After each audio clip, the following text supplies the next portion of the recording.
Muy bien, queridos, estamos esta noche aquí, reunidos para estudiar la palabra de Dios. Yo sé que hay miles de personas mirando todo esto a través de la televisión. Aquí en el auditorio tenemos un pequeño grupo de personas. Vamos a abrir la palabra de Dios porque es de la palabra de Dios que viene la vida.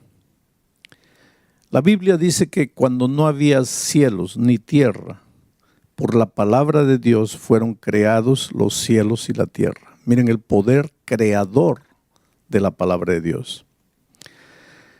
Cuando Jesucristo estuvo en esta tierra, encontró a un paralítico y le dijo: levántate, toma tu lecho y anda. Y el poder de la palabra de Dios es tan grande que ese paralítico que hace 38 años no andaba, se levantó y empezó a caminar.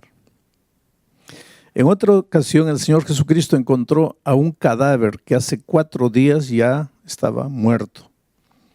Ya olía mal, ya estaba en estado de descomposición. Y ahí vino la palabra de Dios: Lázaro, levántate, sal. Y por el poder de la palabra de Dios, ese cadáver que ya estaba en estado de putrefacción se levantó y salió. Nadie puede dudar del poder transformador de la palabra de Dios. Claro, si cuando no había nada vino todo a existencia por la palabra de Dios, pues habiendo un paralítico o un cadáver, claro que Dios podía hacer maravillas. Y Dios sigue haciendo maravillas hoy en la vida de las personas. Es por eso que Carolina esta noche entra al tanque del bautismo. Carolina tiene una vida de busca, caminó durante años buscando. Sabes que en el fondo del corazón humano hay un vacío que nunca podrá ser llenado, porque todos nosotros fuimos creados por Dios.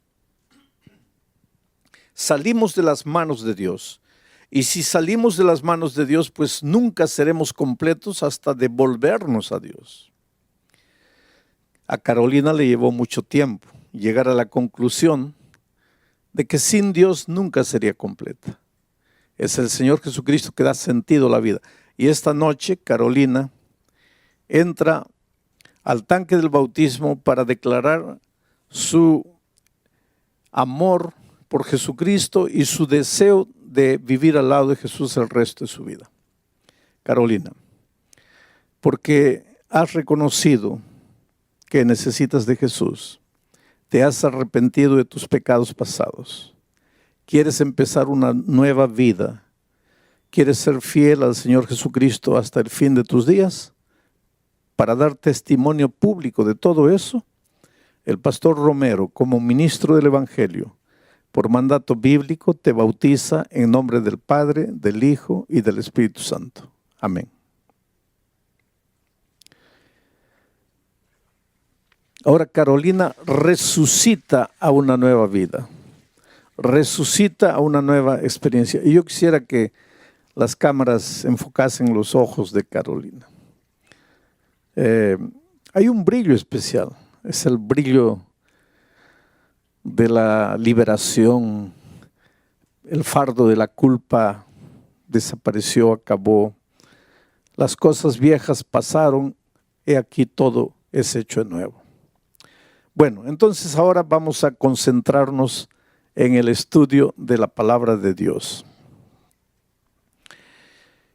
¿Sabes que la enfermedad de nuestro siglo es el sentimiento de soledad? El sentimiento de soledad lleva a mucha gente al suicidio. Mucha gente se pregunta: ¿para qué estoy en este mundo? ¿Para qué vine? ¿Para qué nací? ¿Qué hago aquí? Nada me da resultado, todo me sale mal. El otro día una señora en Estados Unidos me decía: pastor, si alguien puede acusarme a mí, puede acusarme de cualquier cosa, menos de ser ociosa, porque yo trabajo, Me levanto a las 4 de la mañana, trabajo en 2 empleos, vuelvo a las 10 de la noche y ella junta aproximadamente por año en los Estados Unidos $70,000. Inclusive para ese país es un buen sueldo. Pero ella dice, pastor, parece que yo cargo una maldición en mi vida, porque el dinero se va de mis manos como la arena, como el agua. No me alcanza para nada, vivo endeudada. Bueno, el problema de esa mujer era financiero. Pero yo creo que esta noche aquí, si tú me estás mirando por la televisión, entre las miles de personas, hay personas que están pasando por el valle del dolor, de la muerte, del sufrimiento, de la aflicción. Problemas en el matrimonio, problemas con los hijos, problemas en el empleo, problemas existenciales que son los peores porque no puedes identificar. Cuando tienes un problema financiero, por lo menos sabes el origen, sabes la raíz. Cuando tienes un problema familiar, puedes identificar a la persona con la cual tienes ese problema familiar. Pero los problemas existenciales son los problemas del alma. Tú sabes, tú sientes, tú tienes ganas de llorar, pero no puedes identificar por qué. Hay gente que dice, pastor, yo me acuesto en la noche en la cama, me revuelco en la cama, de un lado para otro, quiero dormir, no puedo, siento que me falta algo, que le debo a algo, que le hice mal a alguien, y yo soy consciente de que no le hice mal a nadie. Entonces, ¿por qué me siento así? Pues esos son los problemas existenciales, problemas del alma. La culpa existencial, culpa de haber nacido. ¿Pero por qué si no le hice mal a nadie?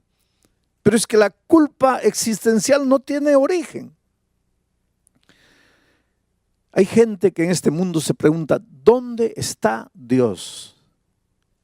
¿Dónde está Dios? En medio de las dificultades, en medio de los problemas, la gran pregunta es, ¿dónde está Dios? Y yo siempre digo, querido, cuando el dolor toca la puerta de tu corazón, jamás te preguntes, ¿dónde está Dios? Pregúntate, ¿dónde estás tú? Porque Dios está en el mismo lugar. No es Dios que deja al hombre, es el ser humano que deja a Dios. Si en este momento estás con la vida destruida, estás sufriendo, no sabes qué hacer, no creas que Dios te abandonó. Y esta semana, justamente esta semana, voy a tratar temas del santuario. Hay mucha gente que no entiende lo que es el santuario, y cuando yo menciono ya la palabra santuario, muchos pueden estar ya prevenidos, ese asunto debe ser difícil de entender. No. El tema del santuario es uno de los más bellos temas. Yo diría, el tema del santuario es una declaración de amor de Dios a la humanidad. Y voy a leer el primer texto, solo para que tengas una idea de lo que estoy diciendo. Éxodo capítulo 25, versículo 8, dice así: y me harán un santuario y yo habitaré en medio de ellos. Me harán un santuario y yo habitaré en medio de ellos. ¿Cuándo dijo Dios esto? Sabes, para que la Biblia tenga sentido, hay que preguntarse, ¿cuándo dijo Dios? ¿A quién dijo Dios? ¿Y por qué dijo Dios? Siempre que leas un versículo de la Biblia, esas son preguntas claves para que entiendas el mensaje para ti. ¿Cuándo lo dijo?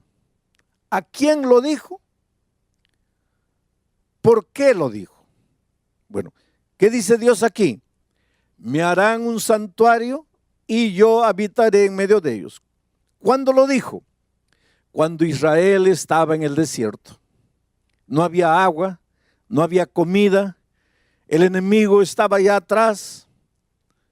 Un futuro incierto, aunque existía la promesa de que estaban caminando hacia la tierra de la libertad, pues el desierto es tierra de escorpiones, el desierto es tierra de alimañas, de lobos, de chacales, calor de día, frío de noche, soledad, oscuridad.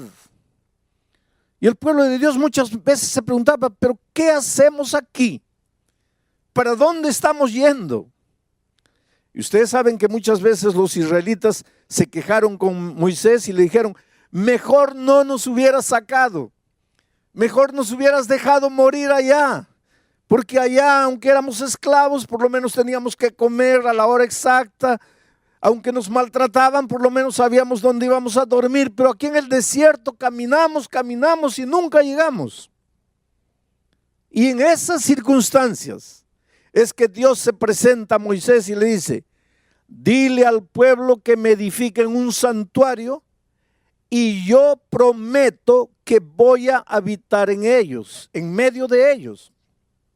Aquí está el primer pensamiento del santuario.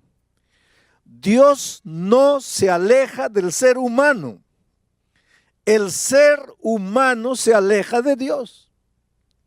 Dios no abandona al hombre o a la mujer. Somos los hombres y las mujeres que nos alejamos de Dios y abandonamos a Dios. ¿Qué es pecado?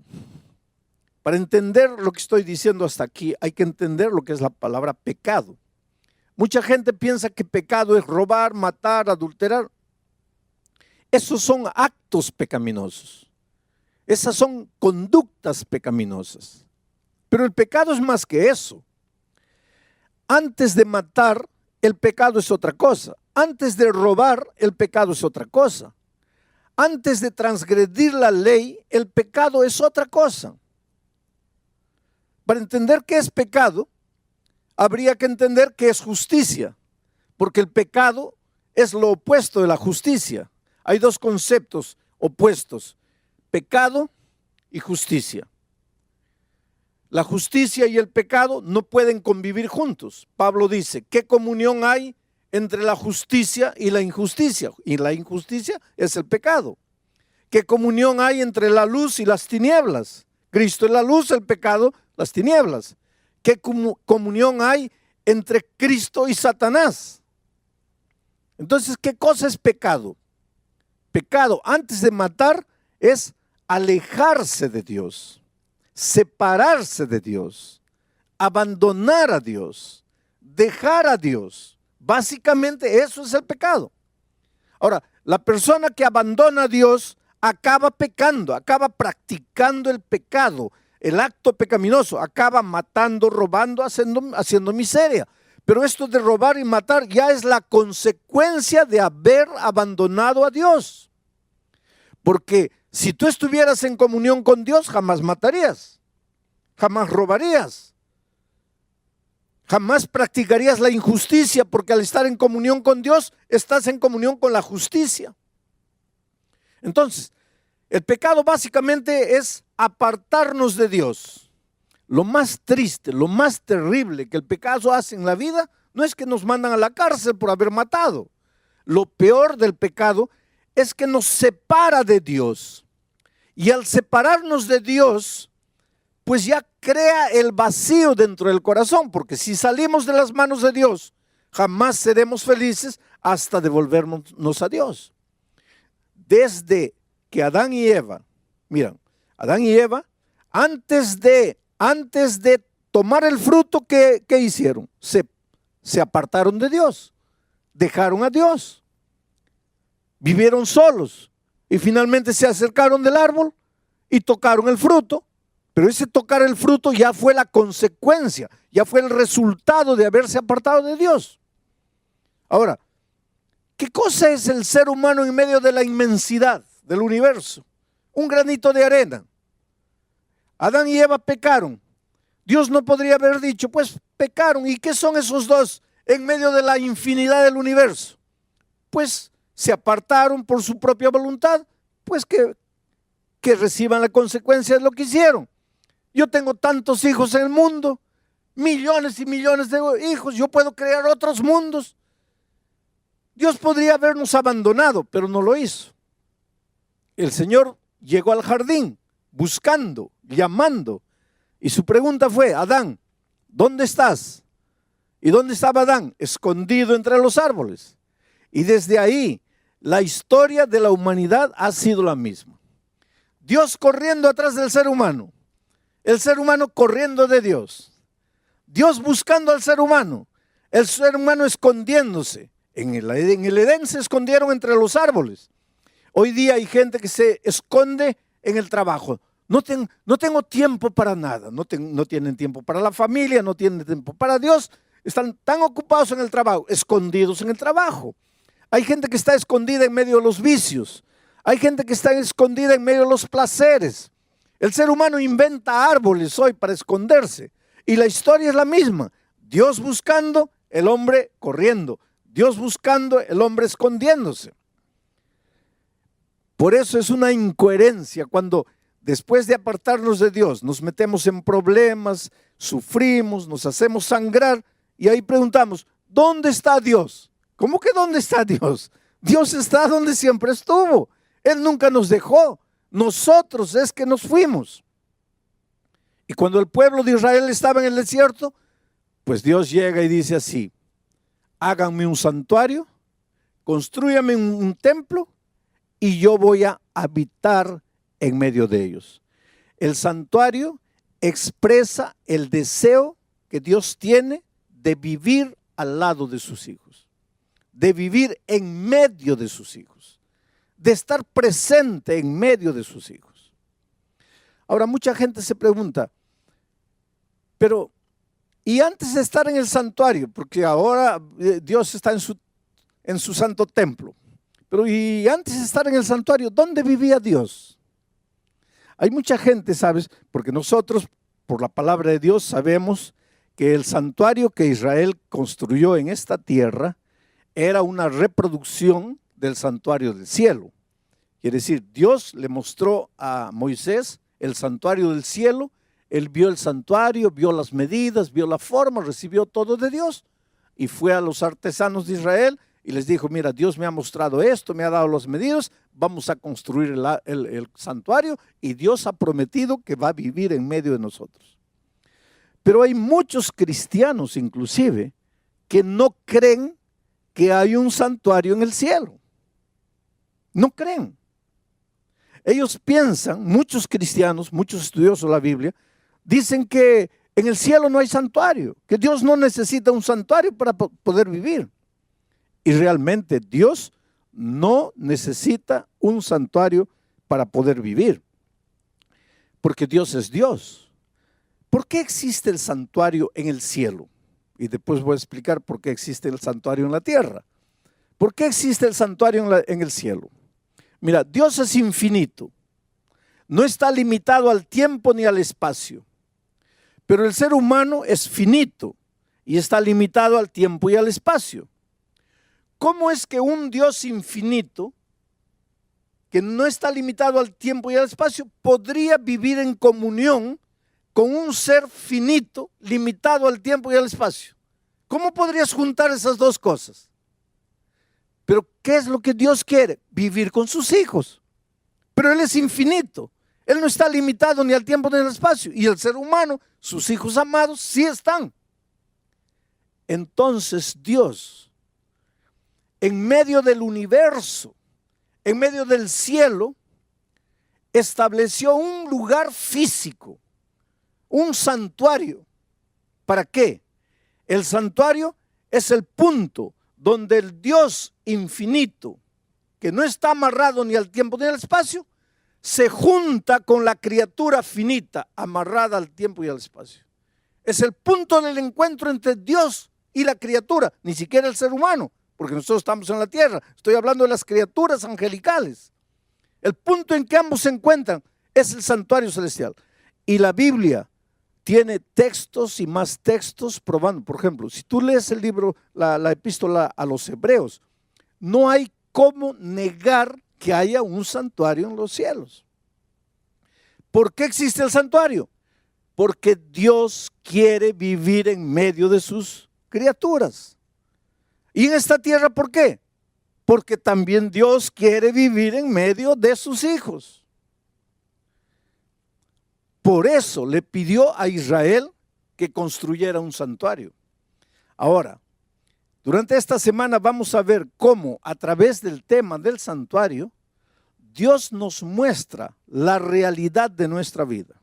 Yo te digo, por ejemplo, estás sin empleo. Por más que buscas el empleo, no lo encuentras. Cuanto más fiel quieres hacer a Dios, parece que menos empleo encuentras. ¿Por qué sucede eso? La explicación está en el santuario. Tienes un hijo, lo educas con amor, con cariño. Cuando es pequeñito le compras libros, le compras música cristiana. Antes de dormir le cuentas historias, haces la oración, lo haces dormir. Y cuando llega joven se va de la iglesia y no quiere saber nada. ¿Por qué sucede eso? La respuesta está en el santuario. Estás lleno de deudas, como esa señora de Estados Unidos. Gano 70,000, pero no me alcanzan para nada. ¿Por qué el dinero no te alcanza? La respuesta está en el santuario. Y ahora tú te puedes quedar medio curioso, pero pastor, la respuesta para todo está en el santuario. Sí. Y Pablo dice que nosotros solo podemos entender las cosas que no se ven a través de las cosas que se ven. Y como nosotros no podemos entender los misterios del universo, porque en el universo hay misterios, dice Pablo en Efesios que nosotros vivimos en permanente lucha y que nuestra lucha no es contra carne y sangre, sino contra principados, contra fuerzas espirituales en las regiones celestes. Y esa lucha es espiritual y es misteriosa, no la entendemos. El dolor que tú estás viviendo, el cáncer que llegó a tu vida, la incomprensión de tu familia, el divorcio que llegó, todo eso ya es resultado de esa lucha cósmica, de esa lucha misteriosa que no entendemos. Y la explicación para todo eso está en el santuario. Oh, querido, hay una cosa. Dios te ama, te ama, te ama, con un amor que tú nunca vas a entender. En este momento tal vez tú me estás mirando por el internet allá, triste, solo, derrotado, y te preguntas, ¿qué pasa con mi vida?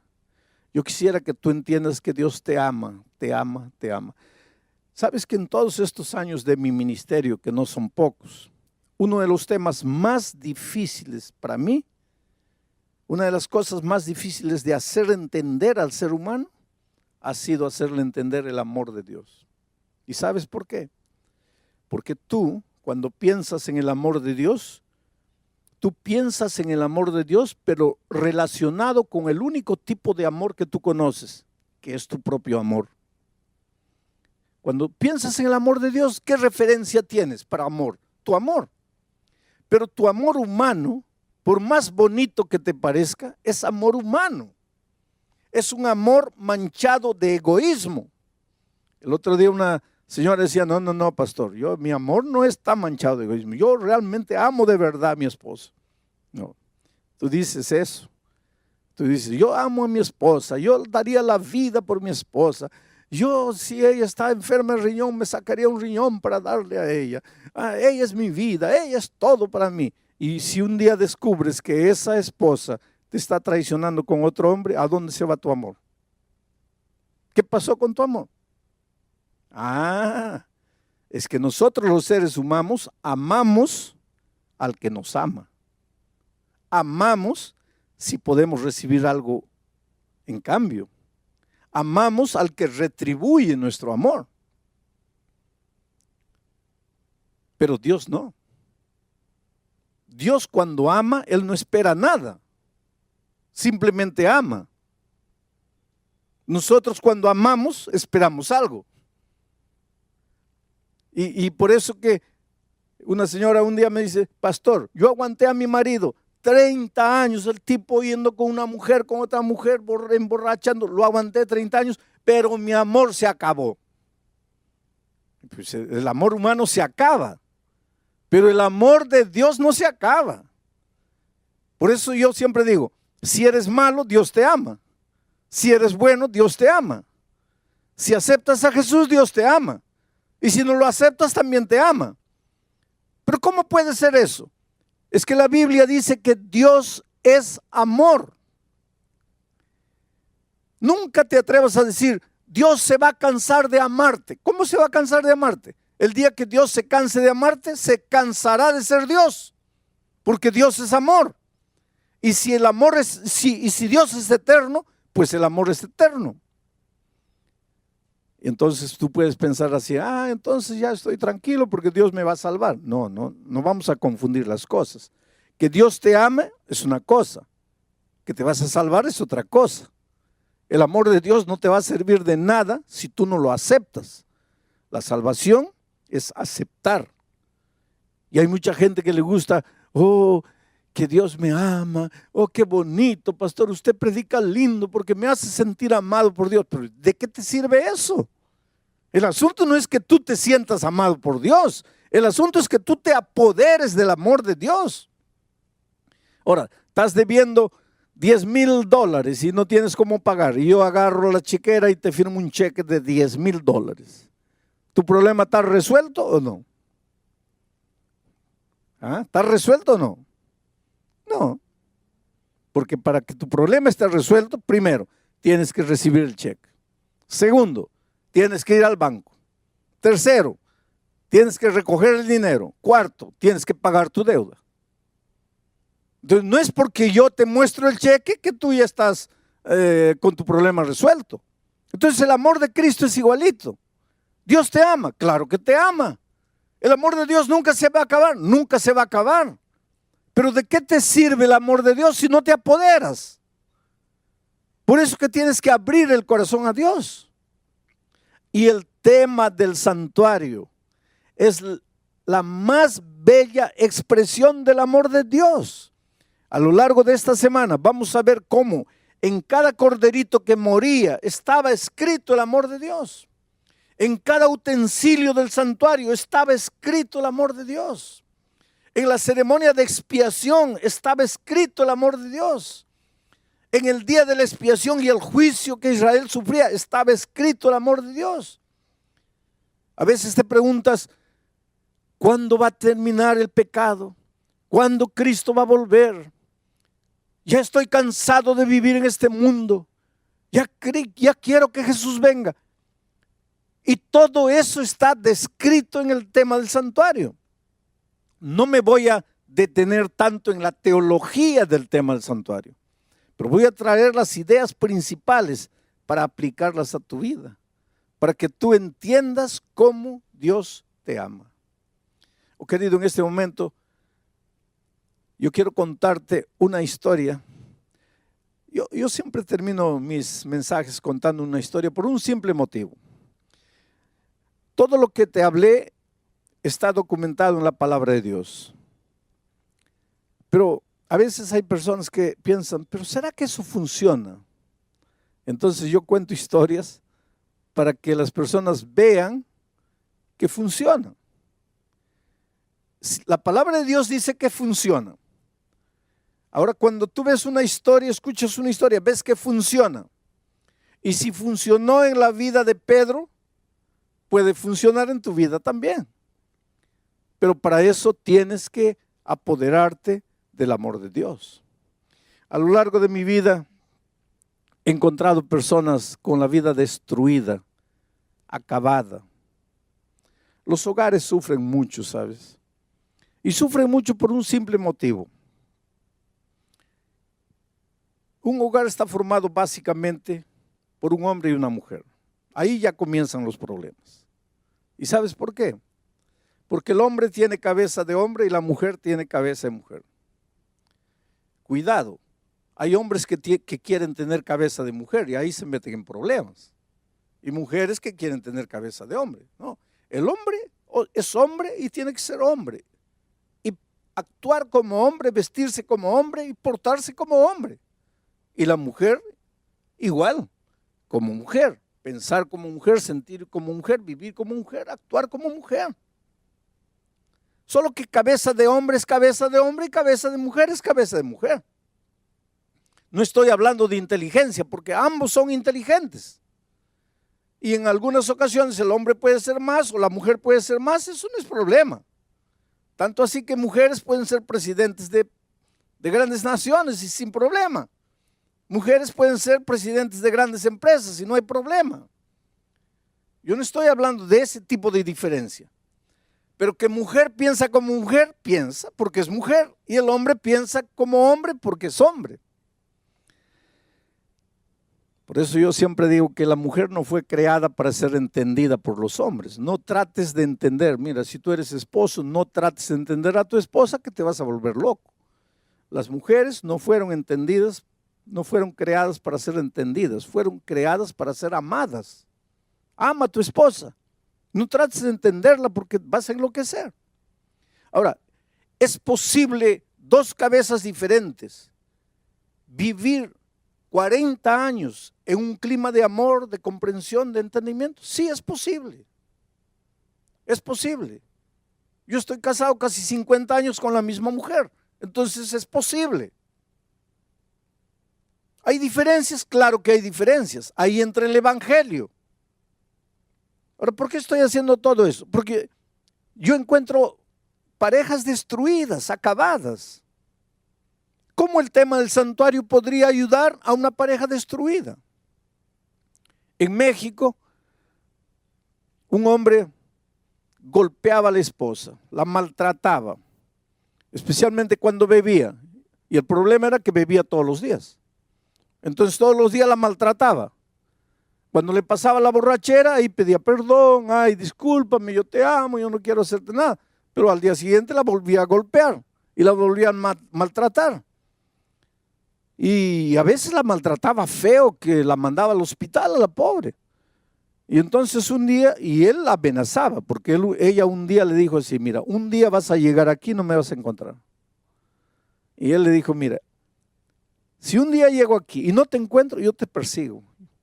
Yo te busco por el mundo entero y te encuentro. Pero si te encuentro es solo para matarte, entonces ni te atrevas a salir de aquí. Pero un día la golpeó tanto que la pobre comenzó a pensar y llegó a la siguiente conclusión. Si me quedo aquí, me va a matar. Y si me voy, él dice que me encuentra y me mata. Solo que si me voy, queda la posibilidad de que nunca me encuentre. Pero si me quedo aquí, me va a matar. Entonces me voy. Y un día cuando él se fue a trabajar, pues ella salió de México, atravesó el río y se metió al desierto. Y caminó días y días ahí, no tenía documentos, atravesó el río, se fue. Solo tenía la dirección de unos primos que vivían en Los Ángeles. Cuando llegó ya estaba en Estados Unidos, llegó a un puesto telefónico, agarró el teléfono, llamó a los primos. Y el primo le atendió, hola, ¿dónde estás? Estoy aquí en Estados Unidos. ¿Pero cómo? Sí, y le contó, me escapé porque mi marido me iba a matar allá, me escapé, estoy aquí, no sé, estoy perdido, no sé a dónde ir, no sé dónde estoy. Pero ¿dónde está más o menos? Dame la indicación. Y el primo fue, la encontró y la llevó para casa. Solo que la familia del primo había conocido el evangelio. En México no, pero llegando a California había conocido el evangelio. Entonces todos estudiaban la Biblia, cantaban en las mañanas antes de salir a trabajar, todos se reunían, hacían el culto. Y ahora esta prima que había llegado de México también participaba, solo que ella no quería saber nada con la Biblia. Porque sabes que hay gente que dice, no, yo no quiero estudiar la Biblia. ¿Y por qué no? Es que no quiero cambiar de religión. Hay gente que piensa que hay que estudiar la Biblia para cambiar de religión. Hay gente que piensa que el bautismo es cambiar de religión. Querido, la Biblia no tiene nada con cambiar de religión. La Biblia tiene que ver con cambiar de vida, no con cambiar de religión. Y esta señora pues no quería saber nada de la Biblia y la familia le decía, pero ven, participa con nosotros del culto. No, por favor, yo sé que estoy aquí hospedada en la casa de ustedes, yo sé que por cortesía debería estar, pero no me gustan esas cosas de religión, yo no quiero. Estaba llegando una campaña de evangelismo, yo iba a predicar desde Nueva York vía satélite para todos los Estados Unidos. Y ya estaban anunciando en todas las iglesias, en Los Ángeles iban a recibir la señal de Nueva York. Y entonces el primo le dice, mira prima, ya está bien, vamos a respetar, tú no quieres estudiar la Biblia, no quieres cantar, hacer el culto con nosotros, vamos a respetar. Pero con una condición. Hay un pastor que va a predicar por televisión desde Nueva York. Tú vas solo una noche, nada más. Y ya no vas más. Y ya nosotros no te vamos a molestar con esto de la Biblia. Y ella, para sacarse de encima el compromiso, dijo, está bien, solo una noche. Y fue la primera noche. Y yo comencé a predicar en Nueva York y allá en California, ella escuchó la palabra de Dios. Solo, querido, cuando tú escuchas la palabra de Dios, y ese es un asunto interesante, cuando tú escuchas la palabra de Dios, te das cuenta que la palabra de Dios no es un asunto de teoría. La palabra de Dios no es un asunto de normas, de reglamentos, de leyes. La palabra de Dios es una carta de amor que Dios te escribe, porque Dios te ama, Dios quiere ayudarte, Dios no está feliz con la vida que estás viviendo. Y ella entendió eso.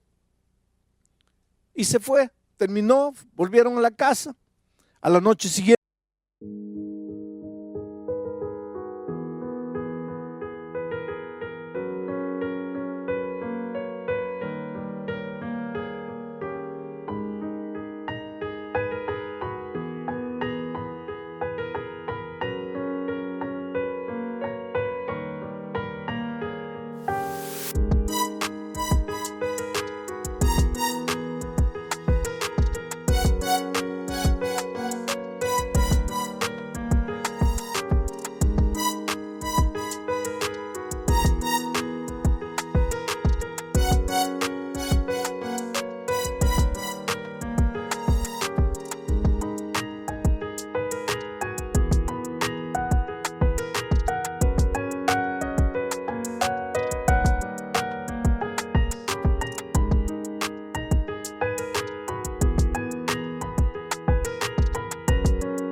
pues el primo ya no le dijo nada porque le había prometido solo una vez. Y los primos estaban preparándose para ir a la iglesia y ella también se preparó todo. Y cuando ellos estaban saliendo para el carro, ella también fue. Y el primo le dijo, pero mira, nuestro compromiso era solo una vez. No, pero me gustó, voy a la segunda vez. Y vino la segunda vez y vino la tercera vez. Porque, querido, a veces dices, no, yo no quiero escuchar. Y te invita un amigo, te invita un vecino, no me hables, pero es que no conoces la palabra de Dios. Porque el día que conozcas la palabra de Dios te va a gustar, porque vas a encontrar en la Biblia las respuestas para los dramas que estás viviendo. Y eso es lo que sucedió con esa señora. Fue la segunda vez, fue la tercera vez, fue la cuarta vez. El viernes en la noche yo prediqué sobre la resurrección de Lázaro. Y dije cómo Jesucristo llegó a la tumba de Lázaro, un hombre que estaba podrido ya, un cadáver, ya no había esperanza de vida. Y cuando Jesús dijo, levántate, sal, ese cadáver resucitó y salió. Y hice una pregunta. Si Jesús pudo resucitar a un cadáver que estaba oliendo mal, ¿cómo no puede resucitar tu matrimonio, que ya está destruido? Desde el punto de vista humano está todo acabado, ya no hay solución. Pero Jesús puede resucitarlo. Pero no puede hacer nada por ti si tú no te entregas, si tú no vienes. Y la señora se levantó y fue adelante y le entregó la vida a Cristo. Y mucha gente vino, mucha gente vino adelante.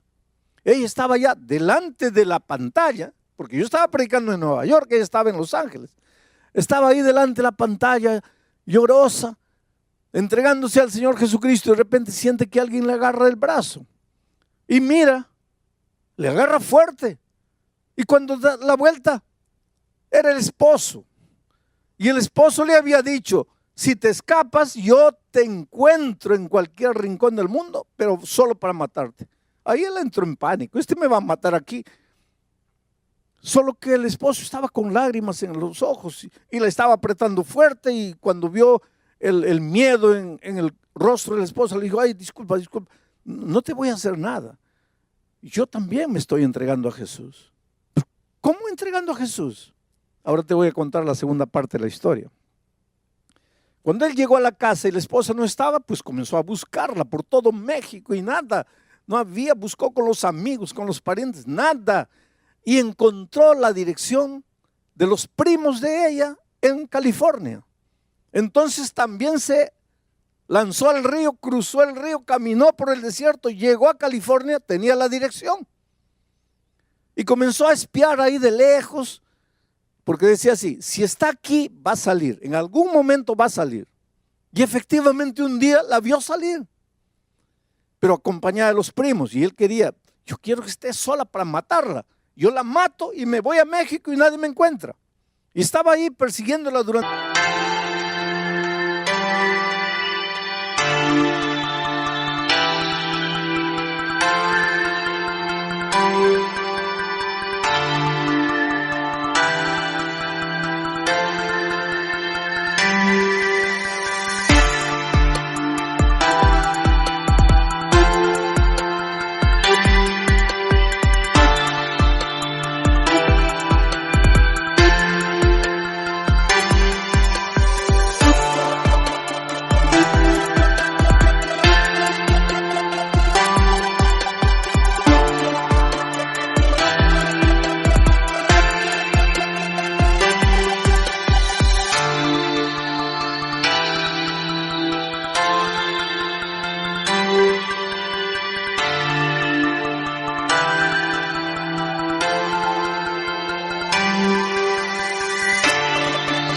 durante días y días. Y una de esas noches ella salió para la iglesia con los primos y él fue atrás. Y entró a la iglesia y se sentó allá atrás. Y el Espíritu de Dios lo tocó. Oh querido, tú puedes decir, nunca me voy a entregar, porque tú no conoces el poder de Dios. El poder de Dios tocó el corazón de ese hombre. Y ese hombre lloró la primera noche, y lloró la segunda noche, y lloró la tercera noche. Y la última noche, cuando vio a su esposa yendo adelante, cuando yo dije, si Dios pudo resucitar un cadáver que ya estaba podrido, ¿no puede resucitar tu matrimonio? Él se levantó y fue adelante y le entregó la vida a Cristo. Yo conocí a esta pareja un año después. Un año después. ¿Por qué Jesús puede romper el poder del pecado? ¿Por qué Jesús puede restaurar un matrimonio? La respuesta está en el tema del santuario. Allí en el santuario encontramos la explicación del poder de Dios y lo que por amor a la humanidad Dios hizo. Por eso, querido, la Biblia dice, hoy es el día de buena nueva. Hoy es el día de salvación. Por eso la Biblia dice, si oyeres hoy su voz, no endurezcáis vuestro corazón. Te digo una cosa, ¿hace cuánto tiempo Dios te está llamando? Y tú corres y te escondes. A veces la vida te golpea, te quedas en un rincón de la vida por ahí, sin saber qué hacer. Te preguntas dónde está Dios, por qué las cosas no funcionan en mi vida. Dios está a tu lado, tú no lo ves. Quiere intervenir en tu vida, quiere entrar, cambiar tu carácter, cambiar por completo tu vida, pero Dios te creó con libertad. Jamás va a entrar en tu corazón por la fuerza. Por eso en Apocalipsis dice, he aquí yo estoy a la puerta y llamo. Si me abres entro, pero si no me abres. ¿Y hace cuánto tiempo Dios te está llamando? ¿Hace cuánto tiempo Dios te está diciendo, hijo, ven? Las propias circunstancias adversas de la vida son la voz de Dios diciéndote, hijo, ya sufriste, ya caminaste solo, ya luchaste solo, ya está en el momento de entregarte. Hoy es el día de buena nueva, hoy es el día de salvación. Y es por eso que te voy a hacer una invitación. Esta invitación no es para los miembros bautizados de la iglesia, porque los miembros bautizados de la iglesia un día ya se levantaron, ya fueron adelante. Yo voy a suplicar que tú te levantes y vengas adelante, o que tú expreses tu deseo de entregar el corazón a Jesús. Sabes, querido, a veces Dios permite que la vida te dé un golpe. Cuando el dolor llega a tu vida, jamás te preguntes o jamás pienses que Dios te está haciendo sufrir. De Dios no nace nada que te trae dolor. Pero Dios permite que la vida te dé un golpe tan grande que literalmente no sabes qué hacer ni para dónde ir. Pero en esas horas la mano maravillosa de Dios se extiende en tu dirección y te llama. Agárrate de esa mano, es la mano salvadora. Abre tu corazón al Señor, entrégale tu vida.